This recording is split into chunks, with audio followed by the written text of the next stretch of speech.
It's Tuesday in Simpsonville, South Carolina, and the rain has come through, and it is bright and sunny outside, but the temperature dropped about 30 degrees. We're actually going to get freezing weather tonight. Our daughter told us when we first arrived here, don't plant anything until after April 15th because we always seem to get late freezes. As a matter of fact, she said you'd be best to wait till the 1st of May. It turned out to be exactly correct. And so here we are with freezing weather scheduled for tonight, but going below 32 degrees and up in the mountains even lower yet. So she was absolutely correct. Have you ever wondered what God really wants from you? What does he really desire? I remember when I was first called to be a Christian and gave my life to Jesus, I thought, he wants me to make lots of money so that I can give him lots of money and give him that. Then I thought, well, he wants me to give service. He wants me to take my gifts and talents, and he wants me to use those, and wants me to glorify him in and through my talents and my gifts.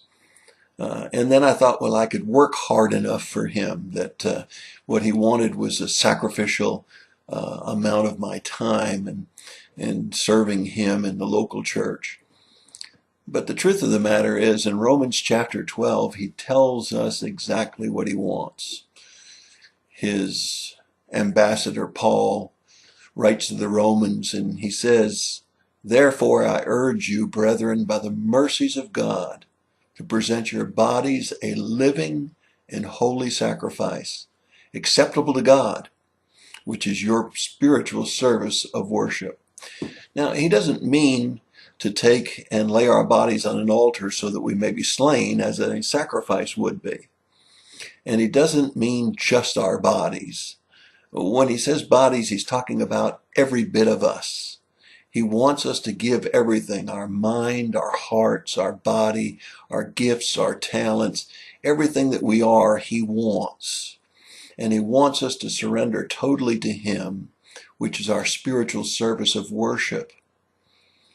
Now listen to what he says in verse 2.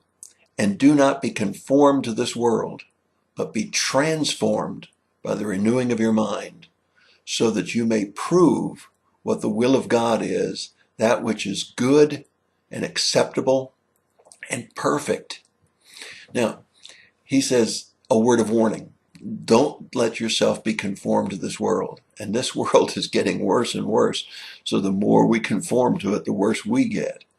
But be transformed. That is by the renewing of our minds, that he would take control of our minds, that he would block out the lust of the eyes, the lust of the flesh, and the pride of life, so that we may prove the will of God. And the will of God is always good, acceptable, and perfect. Now watch verse 3.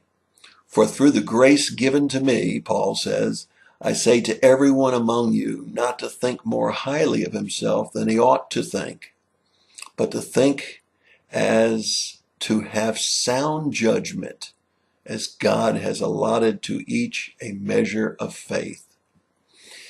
It's so easy to get filled with pride and puffed up, whether it's giving money or whether it's giving a presence of ourselves or whether it's giving service, to think more highly of ourselves than we should. And pride and ego is a terrible thing.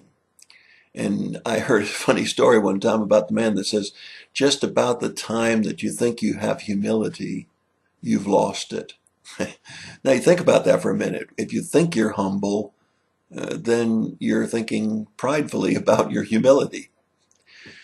So we need to be sure that we don't think too highly of ourselves, recognize, as Paul did, that we're just filthy rags, and that we can do all things through Christ, but there's nothing good that dwells in us except Christ Jesus. So let's be sure that we think about ourselves in the right light, not thinking about money or our presence or our service, but let's think about giving all that we are to him, which is our spiritual service of worship. That's your thought for the day. God bless you and have a great day.